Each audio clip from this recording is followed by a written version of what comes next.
Assalamu alaikum ji and welcome back. There's been a slight gap in our lectures, but I was using this time to contemplate how best to approach the essay because it's such a broad topic that I don't think a few videos can do justice to the CSS essay. इस वजह से मैंने सोचा कि हम अब ये करें कि ये जो लेक्चर है इसको हम दो कंपोनेंट्स में डिवाइड कर दें. पहले में हम थीसिस स्टेटमेंट की बात करेंगे और दूसरे में हम ओवरऑल एसे स्ट्रक्चर की बात करेंगे. क्योंकि जिस तरह आपको याद होगा जब हम लोगों ने लास्ट वीडियो कवर की थी उसमें मैंने कहा था कि दो चीज़ें बहुत इंपॉर्टेंट होती हैं एसे के लिए. एक टॉपिक अंडरस्टैंड करना और भी दूसरा एसे का ओवरऑल स्ट्रक्चर. तो टॉपिक अंडरस्टैंड करना किसी हद तक हम लोगों ने पिछली वीडियो में कवर कर लिया था. आउटलाइन की हम लोगों ने बात कर ली थी कि आउटलाइन को किस तरह कॉम्प्रिहेंसिव बनाना है, आउटलाइन को किस तरह डेवलप करना है. तो अब इसमें हम थोड़ी थीसिस स्टेटमेंट को टच अपॉन करेंगे और ओवरऑल एक एसे की स्ट्रक्चर की बात करेंगे so that hopefully by the end of this video you have a fair sense of what to do in the CSS essay exam इंशाल्लाह. Before we jump into that I realize थोड़ी technological constraints हैं. Last time थोड़ी audio का issue आ रहा था तो unfortunately अभी मैं टेक्नोलॉजिकली हैंडीकैप्ड हूँ क्योंकि शॉप्स बंद हैं. I can't go and buy stuff. तो जैसे ही ये क्वारंटीन एंड होता है इंशाल्लाह I will buy a microphone and a webcam ताकि क्वालिटी इंप्रूव हो.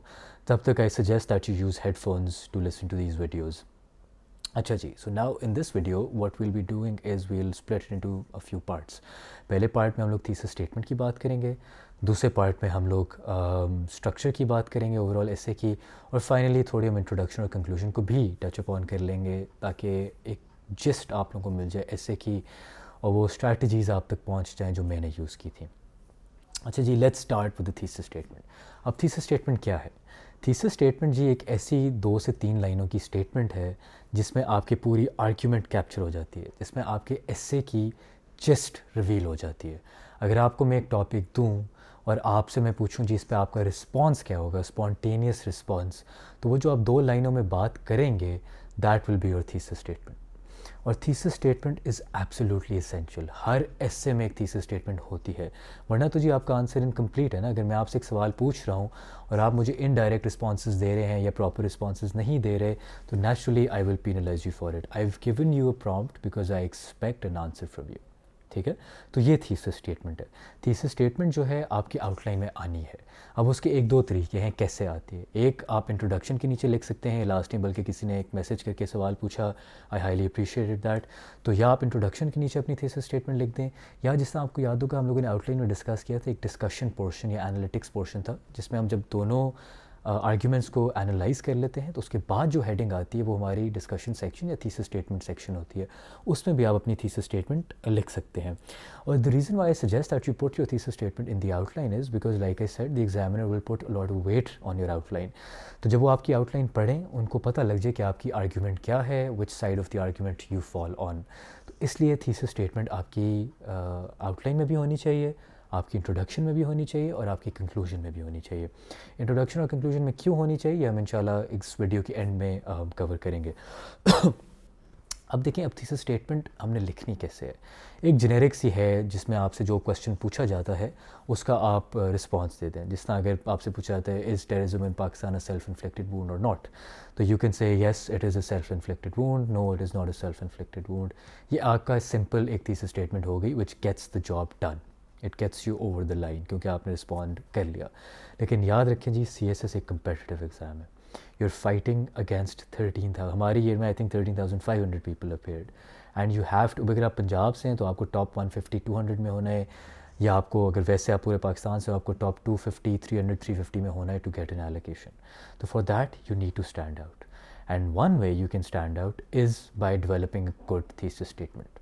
और एक अच्छी थीसिस स्टेटमेंट जिस तरह जो मैं रेकमेंड करता ना वो ये होता है कि आप एक फ्रेमवर्क सोचें कि जब आप एक आर्ग्यूमेंट बना रहे हैं उस आर्ग्यूमेंट को किसी चीज़ में ग्राउंड कर लें. एक ऐसी चीज़ में ग्राउंड कर लें जो आपको स्टैंड आउट कराए, जो बाकी लोगों ने ना सोची हो. फॉर इंस्टेंस तो जिस तरह मैं अब आपको एग्जांपल देता हूँ, जो मैंने 2018 में इससे अटैम्प्ट किया था और पिछली वीडियो से आप लोगों को याद होगा, the topic was real development should transform people's lives not just economic statistics. अब देखिए इसकी बड़ी सिंपल सी थीसिस स्टेटमेंट बनती है. Obviously real development should focus on people and not statistics. End of the story.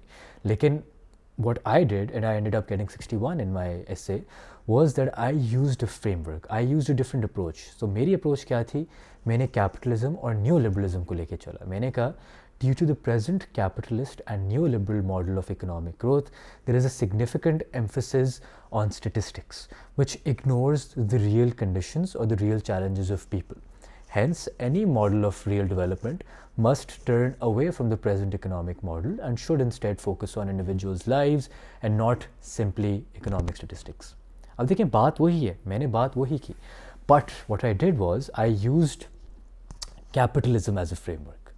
ठीक है जी, कि मैंने कैपिटलिज्म की बात कर ली और उसकी अप्रोच लेके अपने एसे को थोड़ा स्टैंड आउट करा लिया. अब देखें इससे मेरी ना एसे को शेप भी बन गई. अब जब मैं अपनी बात करूँगा, जब मैं कहूँगा why is there an obsession with statistics, capitalism आ गई. Why is this harmful, negative effects of capitalism आ गए. How to turn towards real development, आप एंटी कैपिटलिज्म बातें करते कि अच्छा हमें प्राइवेट मार्केट का थोड़ा कम करना चाहिए. And you can agree or disagree with this, it's up to you, this is just my opinion. लेकिन मैंने इसको इस तरह अप्रोच किया था इस टॉपिक को कि डेवलपमेंट को मैंने कैपिटलिज्म से लिंक कर दिया. ठीक है, तो थोड़ा फ्रेमवर्क के बारे में सोचना शुरू करें.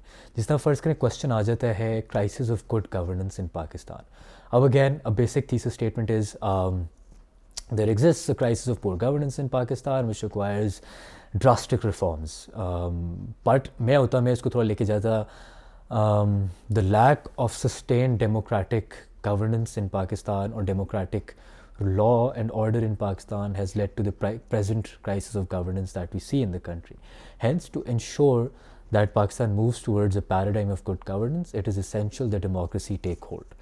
All I did was that I used a framework of democracy to build my essay on governance. अब जब मैं crisis of good governance की बात करूँगा, मैं एक cause दे दूँगा आपकी centralized state, civil military relations, lack of local governments. देखिए सब जवाब दे रहे हैं, लोग गवर्नेंस की ही बात कर रहे हैं. लेकिन मुझे क्योंकि मैंने जमहूरियत की बात कर दी तो मुझे एक फ्रेमवर्क मिल गया और होपफुली मेरा ऐसे स्टैंड आउट कर गया. थोड़ा देखें ना, इन्फॉर्म्ड लग रहा है मेरा ऐसे, जेनेरिक नहीं लग रहा. और एग्जामिनर यही देखना चाहता है कि ये बंदा कितना मैच्योरली एक टॉपिक को अप्रोच कर रहा है. और मैच्योरिटी आपकी outline, your thoughts, your arguments, इनसे डिपिक्ट होती है.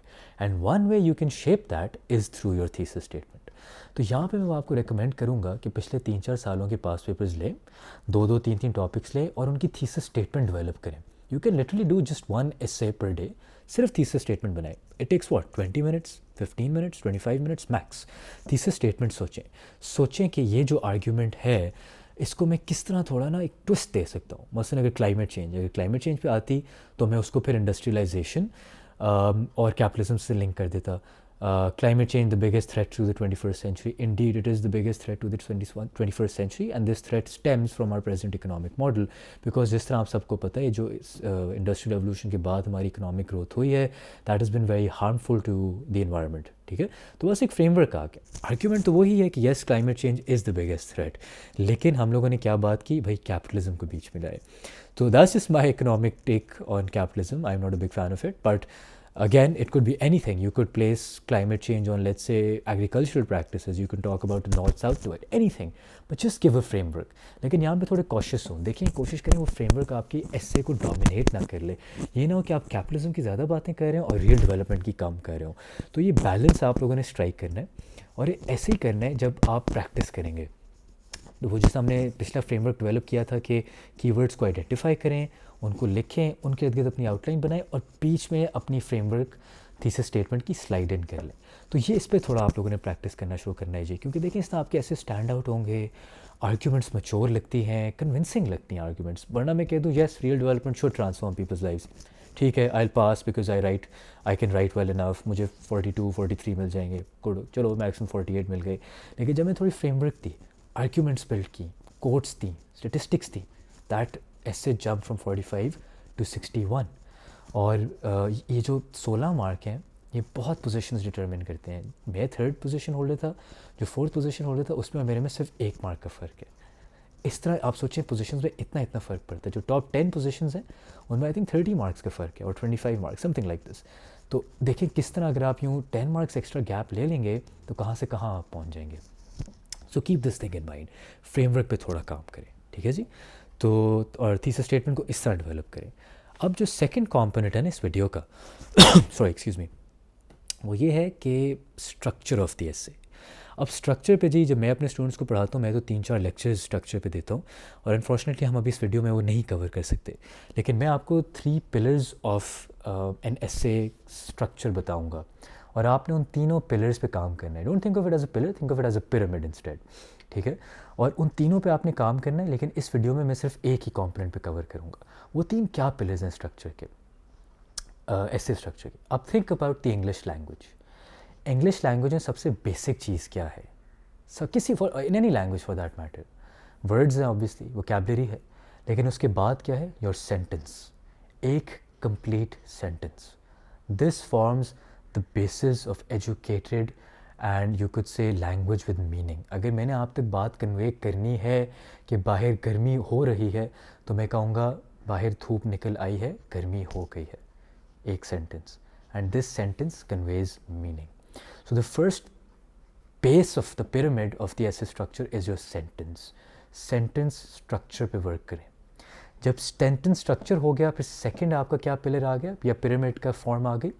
Your paragraph structure. 5 से 6 सेंटेंसेस जब आप इकट्ठे लिखेंगे और वो कोहेसिव होंगे, उनमें फ्लो होगा, ट्रांजिशंस अच्छी होंगी, तो क्या बन जाएगा? आपका पैराग्राफ बन जाएगा। किस तरह? बाहर गर्मी है, दर्जा हरारत बढ़ गई है, मौसम बदल रहा है, बहार ख़त्म हो गई है, इन सब सेंटेंसेस को मैं इकट्ठा लेके आया तो एक पैराग्राफ बन गया on the weather, the changing weather. और देखें इनमें मीनिंग आ गई, इस पूरे पैराग्राफ की एक मीनिंग हो गई। और फाइनली जो थर्ड कंपोनेंट आपका है ना स्ट्रक्चर का, that is your overall essay structure which is comprised of paragraphs. तो किस तरह आपका एसे हो गया? एक ओवरऑल एसे है which includes different paragraphs, and what does each paragraph include? Sentences.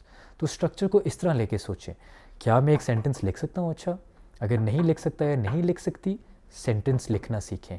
Verb कहाँ आएगा, नाउन कहाँ आएगा, और ये पढ़ के ही चीज़ें आती हैं। आप किताब पढ़ के ही समझेंगे, कोई नावल पढ़ के, कोई दूसरी बुक पढ़ के, कि सेंटेंस बनता कैसे है। एक सेंटेंस लिखें, उसके ऑन टॉप ऑफ दूसरा सेंटेंस, तीसरा, 4, 5, 6। क्या मैंने 6 सेंटेंसेस इकट्ठे लिख लिए? अगर मैंने इकट्ठे लिख लिए, एक पैराग्राफ बन गया। एक पैराग्राफ बन गया, क्या अब मैं दूसरा पैराग्राफ लिख सकता हूँ या लिख सकती हूँ? ट्रांजिशन कैसे आएगी पैराग्राफ की? टॉपिक सेंटेंस क्या चीज़ है? क्या ये दोनों पैराग्राफ्स जॉइंट हैं? ये तो नहीं कि पहले पैराग्राफ में मैं बात कर रहा हूँ कि क्लाइमेट चेंज हार्मफुल है, दूसरे पैराग्राफ में मैं बात कर रहा हूँ कि पाकिस्तान में गाड़ियों की प्राइसेस बहुत महंगी हो गई हैं। नो कनेक्शन, डिसोनेंस एग्जिस्ट कर रही है, फेल हो गए, स्ट्रक्चर क्लैप्स कर गया। तो इस तरह अपने स्ट्रक्चर को लेके चलें। पहला सेंटेंस है, अच्छा जी बाहर गर्मी है। दूसरा सेंटेंस है, आज मैंने क्रिकेट खेली। No sentence structure collapsed. तो पहले देखिए कि मेरे सेंटेंसेस फ्लो करते हैं कि नहीं। सेंटेंसेस फ्लो करते हैं तो मैंने एक होल पैराग्राफ बना लिया कि नहीं। होल पैराग्राफ बना ली तो मैंने दूसरी पैराग्राफ बना ली कि नहीं। उनमें लिंक बना लिए कि नहीं। इस तरह जब आप सेंटेंसेस बनाएंगे, आपके पैराग्राफ्स बनेंगे। पैराग्राफ्स बनेंगे, आपका एसे बन जाएगा। It is that simple. इन चीज़ों को आपने प्रैक्टिस करना है। तो if you think your essay is weak enough, if your writing is weak, start with writing basic sentences. सीखें कि एक सेंटेंस बनता कैसे है। You can look online, you can read a book on grammar, you can, मैं तो recommend करता हूँ जी कोई फिक्शन बुक पकड़ लें। आई लव हैरी पॉटर पढ़ लें, एक पैराग्राफ पढ़ें, अच्छा इस तरह पैराग्राफ डेवलप हुआ, इससे सेंटेंस डेवलप हुआ, वो सीखें, उन चीज़ों को याद करें, तो उस तरह लेके चलें। फिर पैराग्राफ स्ट्रक्चर पे है, और पैराग्राफ में ये जो स्ट्रक्चर में सबसे इंपॉर्टेंट चीज़ है ना, वो आपकी टॉपिक सेंटेंस है। टॉपिक सेंटेंस वो चीज़ होती है जो आपके पैराग्राफ को इंट्रोड्यूस करती है और उसका आइडिया बताती है। जैसे अगर इस पैराग्राफ में मैंने बताना है कि पाकिस्तान में प्राइसेस बहुत बढ़ गई हैं गाड़ियों की, तो मैं कहूँगा, जो मेरे टॉपिक सेंटेंस हो जाएगा पैराग्राफ का, वो होगा for several reasons prices of automobiles have risen astronomically in Pakistan over the last few years. आप देखिए, अब मैंने ये एक सेंटेंस लिखा है, अब आपको पता लग गया मेरा पैराग्राफ किसके बारे में, मेरे पैराग्राफ का टॉपिक क्या है, जिस तरह टॉपिक सेंटेंस रिवील करता है। और फिर आगे आप कॉजेज़ बताएं, रीजंस बताएं, हिस्ट्री बता दें, जो भी आपने बताना है। तो ये स्ट्रक्चर की ना पहले 2 कंपोनेंट्स हैं। तीसरा कंपोनेंट, जब आप पूरे पैराग्राफ्स को इकट्ठे लिखते हैं तो एसे का स्ट्रक्चर आ जाता है। और अब मैं एसे के स्ट्रक्चर की बात करूँगा और जेनेरिक मोटी मोटी आप लोगों से बातें करूँगा, ताकि आपको पता लग जाए कि CSS का एसे लिखना कैसे है। बाकी सारी बातें, टॉपिक सेंटेंसेस, सेंटेंस स्ट्रक्चर, ये अनफॉर्चुनेटली आप लोगों को खुद करना पड़ेगा। I can not cover these topics in these videos because that would mean me sitting in front of the screen for hours and hours on end, and unfortunately that's not possible for me at the moment. तो ये चीज़ें आप बड़े आराम से सीख सकते हैं इंशाल्लाह, shouldn't be a problem. तो ऐसे स्ट्रक्चर, ऐसे स्ट्रक्चर में जी जो आपने कुछ चीज़ों पे फोकस करना है ना, सी एस एस ऐसे पे, ऐसे के स्ट्रक्चर पे, वो ये कि जो आपकी पैराग्राफ्स की फ़्लो हो ना, वो आपकी आउटलाइन की फ़्लो फॉलो करे। जैसा नेचुरली आपकी आउटलाइन का पहला टॉपिक है इंट्रोडक्शन, तो आपका पहला पैराग्राफ क्या होगा, इंट्रोडक्शन। इंट्रोडक्शन के बाद अगर आप कॉजेज़ पे आ रहे हैं तो आपका इंट्रोडक्शन के बाद अगला पैराग्राफ होना चाहिए कॉजेज़ पे। ये ना हो कि आप किसी और चीज़ पे चले जाएं, आर्ग्यूमेंट 1 आर्ग्यूमेंट 2 पे। ये स्ट्रक्चर फॉलो करना बहुत ज़रूरी है। अगर कॉजेज़ के बाद आप आ रहे हैं लेट्स से डेवलपमेंट्स पे, रीसेंट डेवलपमेंट्स पे या हिस्ट्री पे, तो आप सॉरी एक्सक्यूज़ मी, आप फिर कॉजेज़ के बाद अगला आपका पैराग्राफ होगा रीसेंट डेवलपमेंट्स या हिस्ट्री पे। तो पहला तो चीज़ आपने ये याद रखनी है अपने सी एस एस स्ट्रक्चर के बारे में कि आउटलाइन को फॉलो करें। दूसरा जो आपने चीज़ याद रखनी है अपने स्ट्रक्चर के बारे में, वो ये याद करनी है कि कोशिश करें एक पैराग्राफ में एक ही बात हो। इंट्रोडक्शन तो ऑब्वियसली कंप्लीट पैराग्राफ है, लेकिन फ़र्ज़ करें अब आपकी अगली जो हेडिंग है in the outline that is on causes. अगर कॉजेज़ पे है और कॉजेज़ के नीचे आपने 5 सब कॉजेज़ दी हुई हैं, तो कोशिश करें एक सब कॉज को एक पैराग्राफ में डील करें। लेट्स से अगर आपकी टेररिज्म की बात हो रही है, पहली कॉज है क्या हम ले लें, मिस यूज़ ऑफ रिलीजन, तो आपका एक जो अगला पैराग्राफ होगा that should be about miss use of religion. Second आप कह सकते हैं जियो पॉलिटिक्स, सेकेंड आपकी हेडिंग ये है, सेकेंड पैराग्राफ फिर जियो पॉलिटिक्स पे होना चाहिए। कोशिश करें एक पैराग्राफ में एक ही चीज़ को टच अपॉन करें। तो इस तरह आपका ऐसे इज़ ईजियर टू रीड, आप भी फ्लो के साथ चलते रहते हैं और एग्जामिनर के लिए भी आसानी हो जाती है, और इस तरह स्पेस भी यूज़ अप होती है। अगर आप एक टॉपिक को एक पैराग्राफ देंगे, आप बड़े आराम से 15-16 पेजेस यूज़ अप कर लेंगे।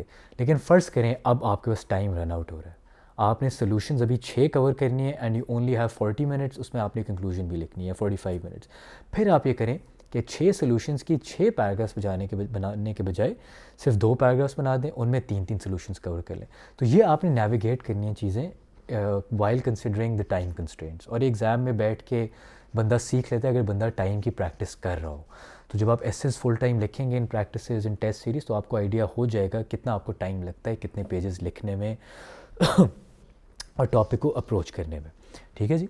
तो लेकिन ये स्ट्रक्चर को जनरली कोशिश करें कि ये याद रखें कि पर टॉपिक पर सब क्लॉज या सब हेडिंग जो भी आपने कहना है, एक पैराग्राफ को आप रखें। ठीक है जी।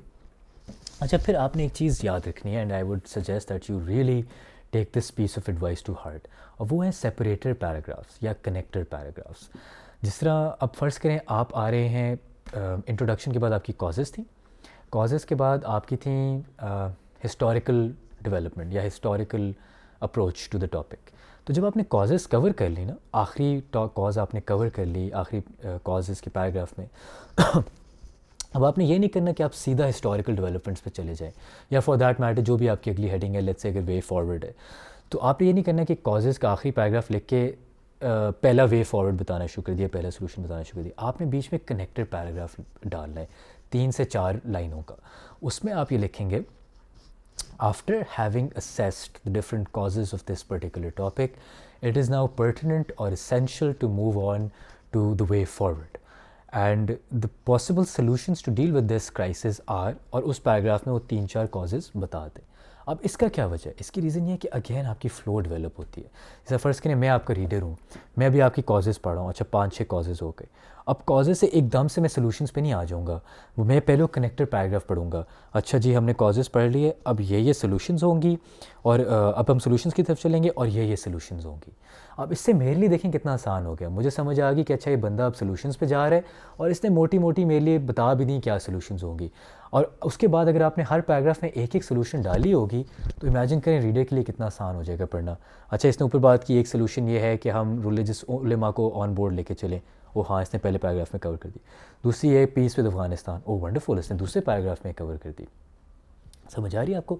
तो ये कनेक्टेड पैराग्राफ्स आप ज़रूर अपने दिमाग में याद रखें। ठीक है, तो अब देखें किस तरह का आपका स्ट्रक्चर ऐसे का बन रहा है। पहला तो ये आउटलाइन आ गई, फिर आपकी इंट्रोडक्शन आ गई। इंट्रोडक्शन के बाद जो जो आपने हेडिंग्स दी हुई हैं ना अपनी आउटलाइन में, वो पैराग्राफ्स आपकी आने लग गए अपने ऐसे बॉडी में। और जो भी नया टॉपिक आपने इंट्रोड्यूस किया, जैसा कॉजेज़ के बाद वे फॉरवर्ड आ गई, वे फॉरवर्ड के बाद या लेट्स से वे फॉरवर्ड से पहले आर्ग्यूमेंट 1 आ गई, आर्ग्यूमेंट 2 आ गई, उन सब से पहले कनेक्टेड पैराग्राफ आ गया।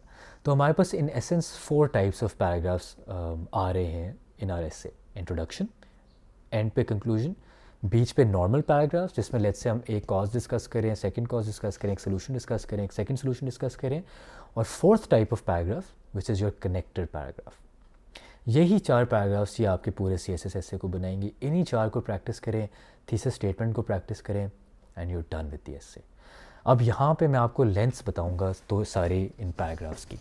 पहले तो आउटलाइन, जैसा मैंने पिछली में आपको बताया था, 2 पेजेस से ज़्यादा आउटलाइन प्लीज़ ना बनाएं, 1 पेज से कम प्लीज़ ना बनाएं। इंट्रोडक्शन की लेंथ 1 पेज, 3/4 पेजेस से कम नहीं, 1 पेज, सवा पेज से ज़्यादा नहीं। कंक्लूजन सेम, कोशिश करें 3/4 टू 1 पेज में कंक्लूड करते हैं।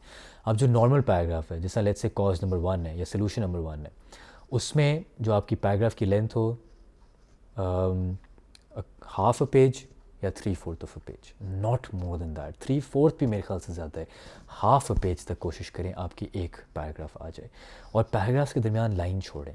सही जी, इंट्रोडक्शन होगी, 1 लाइन छोड़ी, सेकंड पैराग्राफ, पैराग्राफ के बाद लाइन छोड़ी, तीसरा पैराग्राफ, इस तरह। तो मेन पैराग्राफ्स जो हैं वो हाफ अ पेज हो गई, और जो कनेक्टेड पैराग्राफ्स हैं just quarter of a page, 3 to 4 lines, that's it. ऐसा देखिए ना आपका कितना अच्छा एक विजुअली भी कितना अच्छा इफेक्ट आ रहा है। ऊपर कनेक्टेड पैराग्राफ आ गया 3-4 लाइनों का, नीचे एक और पैराग्राफ स्पेस छोड़ी, एक और पैराग्राफ आ गया आधे पेज का, स्पेस छोड़ी, एक और पैराग्राफ आ गया आधे पेज का। तो देखें कितना नीट लग रहा है, इतना अच्छी तरह फ्लो कर रहा है। और इसमें अगर आपके टॉपिक सेंटेंसेस अच्छे होंगे और आपकी ग्रामर बेसिक ठीक होगी, सेंटेंस स्ट्रक्चर ठीक होगा, और आपने टॉपिक को अंडरस्टैंड किया होगा, ट्रस्ट मी, इंशाल्लाह you will clear the exam. मैं यहाँ पे एक आप लोगों को एडवाइस दूंगा, and take it to heart, please vocabulary elaborate extensive काम ना करें। मैंने कुछ लोगों के एसेस पढ़े, उन्हें इतने डिफ़िकल्ट वर्ड्स यूज़ किए हुए थे जो मेरे लिए भी चैलेंज थे, और मैंने उनकी इंप्रेशन देखा, और मैं एग्जामिनर होता मैं उन्हें फेल कर देता।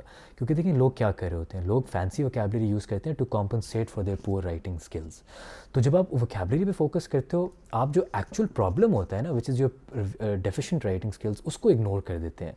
तो instead of focusing on elaborate vocabulary, focus on improving your writing skills. और राइटिंग स्किल्स इंप्रूव करना बेसिक है। सेंटेंस लिखना शुरू करें। अगर आप 5 सेंटेंसेस अच्छे लिख सकते हैं ना, आप एक पैराग्राफ लिख सकते हैं। अगर आप एक अच्छा टॉपिक सेंटेंस बना सकते हैं और इस तरह के 5 सेंटेंसेस लिख सकते हैं, आप 2 पैराग्राफ बना सकते हैं। अगर आप 2 पैराग्राफ बना सकते हैं, आप 3 पैराग्राफ, 4 पैराग्राफ, 5 पैराग्राफ बनाए, इंट्रो हो गया, कंक्लूजन हो गई, 3 बॉडी पैराग्राफ्स हो गए, आपका इससे बन गया। Approach it like this. और टॉपिक को अंडरस्टैंड करने के लिए, जिस तरह मैंने कहा जी, कीवर्ड्स आइडेंटिफाई करें और फ्रेमवर्क के बारे में ज़रूर सोचें। I will be sharing some of my outline, so you will get a sense of how to approach this framework. और मैं अपनी इंट्रोडक्शंस भी आप लोगों से शेयर करूँगा इंशाल्लाह, ताकि आपको पता लग जाए कि मैं अपने पैराग्राफ्स को किस तरह स्ट्रक्चर करता हूँ। लेकिन जी वोकैबुलरी को प्रेसी पेपर के लिए रखें। वोकैबुलरी याद करें, लेकिन इसलिए याद करें ताकि आपके प्रेसी एग्ज़ाम के MCQs अच्छे आ सकें। ठीक है जी। ऐसे में no need for fancy vocabulary, keep it simple. कितना सिंपल होगा ना, स्ट्रक्चर अच्छा होगा, टेक्निक अच्छी होगी, आपका थीसिस स्टेटमेंट अच्छा होगा, टॉपिक अंडरस्टूड होगा, trust me, nothing can stop you from failing इंशाल्लाह। ठीक है। टाइम मैनेजमेंट बहुत इंपॉर्टेंट है, वो प्रैक्टिस के साथ आती है। सही है जी। अब the final component of this essay, sorry this series, this lecture, वो है इंट्रोडक्शन और कंक्लूजन। देखें जी, ये थोड़े डिफरेंट पैराग्राफ्स होते हैं, ये बाकी पैराग्राफ से मुख्तलिफ होते हैं, और इन पे फोकस करना बहुत ज़रूरी होता है, क्योंकि आपका जो एग्ज़ामिनर है वो इंट्रोडक्शन और कंक्लूजन को टाइम देगा, और अगर उसको लगेगा कि आपने इनको सही तरह नहीं डेवलप किया तो आपके मार्क्स डिडक्ट होंगे। अब इंट्रोडक्शन और कंक्लूजन क्या है? देखिए जी, इंट्रोडक्शन और कंक्लूजन 2 ऐसे पैराग्राफ्स हैं जो बेसिकली आपके पूरे एसे की एक समरी है, एक स्नैपशॉट है। जैसा मैंने आपको कहा था पिछली वीडियो में कि अगर मैं आपकी आउटलाइन उठा लूँ और उसको पढूँ और मुझे आइडिया हो जाए आपका पूरा एसे क्या, किस बारे में है, या आपकी मेन आर्ग्यूमेंट्स क्या हैं, उसी तरह आपकी इंट्रोडक्शन और कंक्लूजन भी होनी चाहिए। मसलन अगर मैं आपकी इंट्रोडक्शन उठाता हूँ और एक तरफ आपका पूरा एसे है, इसको मैं साइड पे कर देता हूँ और आपकी इंट्रोडक्शन पढ़ता हूँ, I should know what your main arguments were, I should know what your supporting arguments were, I should know what your thesis statement was. तो आपकी इंट्रोडक्शन और कंक्लूजन एक कॉम्प्रिहेंसिव समरी होनी चाहिए, और उसमें वो सब बातें होनी चाहिए जो आपने आगे जाके एसे में करनी हैं और जो आपकी आउटलाइन में आई हैं। मसलन फ़र्ज़ करें real development should transform people's lives, not just economic statistics. दोबारा से हम इस टॉपिक को ले लेते हैं। अब मैं अगर इसकी इंट्रोडक्शन लिखूँगा, मैं पहले बताऊँगा what I mean by real development, फिर मैं बताऊँगा कि स्टैटिस्टिक्स की ऑब्सेशन कहाँ से, ये अनहेल्दी क्यों है, रियल डेवलपमेंट लाइव्स को ट्रांसफॉर्म कैसे करती है, और हम रियल डेवलपमेंट को किस तरह ला सकते हैं। सही, आप देखें जो भी मेरी आउटलाइन थी सारी की सारी मैंने अपने इंट्रोडक्शन में बात कर दी। और देखिए बहुत कॉम्प्लिकेटेड होने की ज़रूरत नहीं, आप एक लाइन में बात कर सकते हैं। मसलन आप कह सकते हैं the current obsession with statistics stems from capitalism और the present neoliberal model of economic growth, and this is dangerous to human lives because it ignores issues such as healthcare, gender rights, minority rights, XYZ. दो लाइनों में मैंने sum up कर दिया. Hence, considering the debilitating impacts that this form of development has, it is essential that we move towards a real form of development which includes an emphasis on environment, XYZ, ABC, DEF, जो भी. To do this, we must promulgate the following solutions, blah blah blah, solutions they the, that's it. देखिए एक एक दो दो लाइनों में मैंने पूरा अपना आउटलाइन का टॉपिक बता दिया। तो आपकी इंट्रोडक्शन इस तरह होनी चाहिए कि एक पेज में मेरे रीडर पढ़े, वो कहे अच्छा यार इसकी आर्ग्यूमेंट्स ये हैं, अच्छा इसके डेवलपमेंट से ये मतलब है, अच्छा कैपिटलिज्म की आर्ग्यूमेंट से ये लेकर आ रहे, ठीक हो गया, इस तरह लेके चले। तो इंट्रोडक्शन कंप्लीट बनाएं जी, समरी, इसी तरह कंक्लूजन में भी आपने सारी बातें दोबारा करनी है, रिपीटेटिव नहीं होता। देखिए जब आप 15 पेज कैसे पढ़ते हैं, यहाँ इंट्रोडक्शन होती है, कंक्लूजन यहाँ होती है, जब तक आप कंक्लूजन में पहुँचते हैं आप काफ़ी हद तक आर्ग्यूमेंट्स भूल चुके होते हैं। तो you don't want your examiner to miss out on a very big argument. Let's say आपने कोई बड़ी अच्छी आर्ग्यूमेंट दी हो और वो मिस आउट हो जाए, तो उसको कंक्लूजन में दोबारा लिखें, कंक्लूजन में दोबारा सारी बातें करें, ताकि जब एग्जामिनर दोबारा पढ़े, कंक्लूजन तक पहुँचे, कंक्लूजन पढ़े, उसको हाँ अच्छा इसने तो ये बात की थी, एक्सेलेंट, इसने ये भी बात कर दी, ये भी बात कर दी, वंडरफुल, मार्क्स दो भाई इसको, ठीक है। इस तरह अप्रोच करें इसको। तो इंट्रोडक्शन, कंक्लूजन, एक एक पेज की समरी, स्नैपशॉट, सब कुछ कवर करें। And I will share my introductions with you ताकि आप लोगों को एक आइडिया मिल जाए। अब देखें एक जो चीज़ जो मैं रेकमेंड करता हूँ ना अपनी इंट्रोडक्शन में, जैसा देखिए मैंने आपको बताया कि हमने स्टैंड आउट करना होता है, थीसिस स्टेटमेंट के लिए भी मैंने आप लोगों को एक फ्रेमवर्क दिया, उसी तरह मैं इंट्रोडक्शन के लिए भी रेकमेंड करता हूँ कि थोड़ा एक ग्रिपिंग स्टार्ट हो। जैसे अगर आप लोग, I am sure all of you very well read, तो कभी आप लोगों ने अगर न्यूयॉर्क टाइम्स का कोई आर्टिकल पढ़ा हो तो उसमें आप देखेंगे, या फॉरेन अफेयर्स का फॉर दैट मैटर, आप देखेंगे कि जब भी कोई टॉपिक स्टार्ट होता है वो एक ना एक स्टोरी से शुरू करते हैं। जैसे अगर let's say if it's on drone strikes in Pakistan, so they will probably talk about a young girl with the name of XYZ lives in a northern village in Pakistan. She strives to make ends meet for her family because her father has been crippled by a drone strike. तो देखिए वो आपकी attention grab करते हैं। इसी तरह अब आप फ़र्ज़ करें आप एग्जामिनर हैं, आपके पास 200-250 ऐसे पढ़े हुए हैं, आप पढ़ रहे हैं और सबका वही ब्लैंड स्टार्ट है, yes real development should focus on, और अचानक से आपको एक इंट्रोडक्शन मिलती है जो बड़ी ग्रिपिंग है, जो एक स्टोरी शुरू करती है। Will that not catch your attention? It will, right? और अगर आपने एग्जामिनर की अटेंशन पकड़ ली, इफ़ यू ग्रैब हिम और her and bring them into yours affair, और आगे से आपकी आर्ग्यूमेंट्स अच्छी हुई, फिर आपको बहुत मार्क्स मिलेंगे, ठीक है।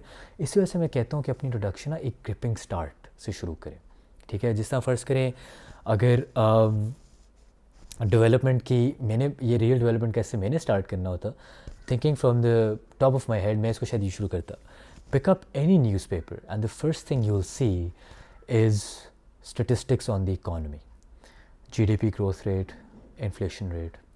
However, as one sifts through these statistics, the question arises, what about the lives that are shaped by these figures? That is when one realizes that the present model of development places a very strong emphasis on development, on statistics, and ignores the plight or the real existence of human beings. तो देखिए बस एक different सा start था, सही, लेकिन एकदम से मैंने आपकी अटेंशन ग्रैब की, और जब मैंने आपकी अटेंशन ग्रैब की 2 लाइनों में, मैं साथ ही टॉपिक पे आ गया। बस इस तरह की इंट्रोडक्शन दे के, स्टार्ट दे के मैं कह सकता हूँ, this suggest that the present model of development is highly flawed because it places a very strong emphasis on economic indicators and statistics. This emphasis in turn stems from the present capitalist or neoliberal model of economic growth that ignores the individual or the person for the sake of the free market or economic indicators.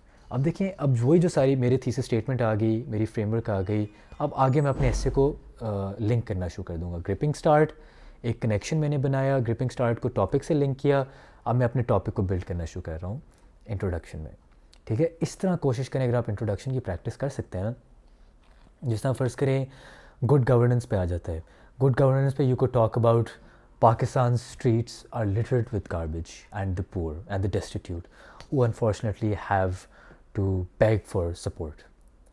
The plight of these people and the general degradation that we see in society highlights that there is a significant problem of governance in our country. This problem stems from the fact that Pakistan has failed to develop strong democratic institutions, which has compromised its service delivery and its ability to cater to the needs of its citizens. आगे फिर अपना develop करते हैं अपना एसे, ठीक है. तो इस तरह देखें, लेकिन ग्रिप करेंगे ना तो आपका एसे स्टैंड आउट होगा, और हम यही चाहते हैं कि भाई ऐसे स्टैंड आउट हो. अगर उसको 100 में से 2-4 ऐसे पसंद आने तो वो 2-4 ऐसे आपके में, उनमें से एक आपका भी ऐसे हो, ठीक है. तो देखिए अब इंट्रोडक्शन में क्या क्या चीज़ हो गई. ग्रिपिंग स्टार्ट हो गई, थीसिस स्टेटमेंट हो गई, और जो जो बातें आपने आउटलाइन में करनी हैं की हैं, या जो आगे जाके बातें आनी हैं, वो सब आपकी एसे में इंट्रोडक्शन में आनी चाहिए, ठीक है. इस तरह आपके इंट्रोडक्शन बहुत कॉम्प्रिहेंसिव होगी. It will be easier for the examiner to read, और आपको मार्क्स मिल जाएंगे. कंक्लूजन में भी इसी तरह आपने सब बातें करनी है, लेकिन कंक्लूजन में ऑब्वियसली ग्रिपिंग स्टार्ट की ज़रूरत नहीं है, क्योंकि आपने ऊपर ग्रिपिंग स्टार्ट दे दिया. कंक्लूजन को इंस्टेड अपने पैराग्राफ को इस तरह शुरू करें कि जो आपके पहला सेंटेंस हो ना कंक्लूजन का, वो बता दे कि ये कंक्लूडिंग पैराग्राफ है. मसलन मैं यूजुअली सेंड करता हूँ इन कंक्लूजन देयरफॉर, और on a concluding note it can be argued. ये वर्ड डाल दें ताकि आपके रीडर को ट्रिगर हो जाए या सिग्नल मिल जाए कि भाई ये अब कंक्लूजन आ चुकी है. बाकी फिर दोबारा अपनी थीसिस स्टेटमेंट दें, अपनी सारी आर्ग्यूमेंट्स दें, और एसे को कंप्लीट कर दें. हाँ, आप ये भी कर सकते हैं कि कंक्लूजन के एंड में कोटेशन दे दें, बीच में दे दें, इंट्रोडक्शन कोटेशन से स्टार्ट कर लें. दैट्स परफेक्टली फाइन, वो भी ग्रिपिंग स्टार्ट बन जाता है, whatever you're comfortable with. जिस तरह कुछ मैंने अपने प्रैक्टिस एसेस में ये भी किया था कि अपनी एक कोटेशन दी और फिर कहा कि this quotation reveals XYZ about that particular topic. तो कोटेशन से भी स्टार्ट कर लें, लेकिन कोशिश करें एक इंगेजिंग सा स्टार्ट हो जाए, ठीक है जी. तो ये चीज़ें आपने चेकलिस्ट करनी है अपनी इंट्रोडक्शन और कंक्लूजन में, कि क्या मैंने हर चीज़ कवर कर ली है, क्या मैंने अपनी थीसिस स्टेटमेंट स्टेट कर दी है, क्या मैंने ग्रिपिंग स्टार्ट इंट्रोडक्शन को दिया है. अगर आप ये करेंगे, जैसा मैंने कहा, आपका सेंटेंस स्ट्रक्चर ठीक होगा, ओवरऑल ग्रामर किसी हद तक बहुत वीक नहीं होगी, इंशाल्लाह आपको प्रॉब्लम नहीं होगी. तो ये चेकलिस्ट बनाएं जी अबाउट योर एसे. स्ट्रक्चर का वो 3 पिरामिड स्ट्रक्चर सोचें, सेंटेंस स्ट्रक्चर, पैराग्राफ स्ट्रक्चर, एसे स्ट्रक्चर. टॉपिक को अच्छी तरह अंडरस्टैंड करें, थीसिस स्टेटमेंट को अच्छी तरह अंडरस्टैंड करें, एंड इंशाल्लाह you will be good to go. One last thing, thesis statement introduction में और कंक्लूजन में कहीं भी आ सकती है. It doesn't matter. You can end your introduction with the thesis statement, you can start your introduction with the thesis statement, you can have your introduction in the middle. It all depends on the topic. कुछ topics में आप शुरू में ला सकते हैं, कुछ में and में लाते हैं, कुछ में बीच में लाते हैं. वो जो आपको जो चीज़ अच्छी लग रही है ना, या जो नेचुरल लग रही है, उससे स्टिक करना. देखिए जी, stick to your natural style. अभी हमें सिरल अल्मेडा बनने की ज़रूरत नहीं है, अभी हमें कोई बहुत फैंसी कॉलमिस्ट बनने की ज़रूरत नहीं है. हमने बस इस एसे को क्लियर करना है ताकि हम CSS क्लियर कर लें और बाकी सब्जेक्ट से मार्क्स उठाएं, ठीक है. लेकिन ये जो पॉइंटर्स हैं, जो मैं आपको टैक्टिक्स बता रहा हूँ, इनको यूज़ करें. बाकी फैंसी वोकैबुलरी छोड़ें, ये सब बातें छोड़ें, स्ट्रक्चर ठीक रखें और टॉपिक को अंडरस्टैंड करें. That's it for this video ji. I hope this clarifies several things about the essay. Feel free to post comments. I will try to address your queries in future videos, and I hope you're finding this lecture series helpful. If you do, please do drop us a like. Please do share with friends. आप लोग share करते हैं जी, तो हमें encouragement मिलती है to produce more content. Do like our Facebook page, क्योंकि उस पर हम लोग अब काफ़ी strategies share करें. आप लोगों ने note taking की बात की, तो उस पर मैंने एक note taking पे excerpt बनाया, लिखा. फिर एक हमने अभी recently एक post की है about giving CSS while working full time. तो आप हमारे पेज प्लीज़ ज़रूर लाइक करें. I'll share the link in the description, and I wish you guys all the best. Stay safe, take care, and all the best.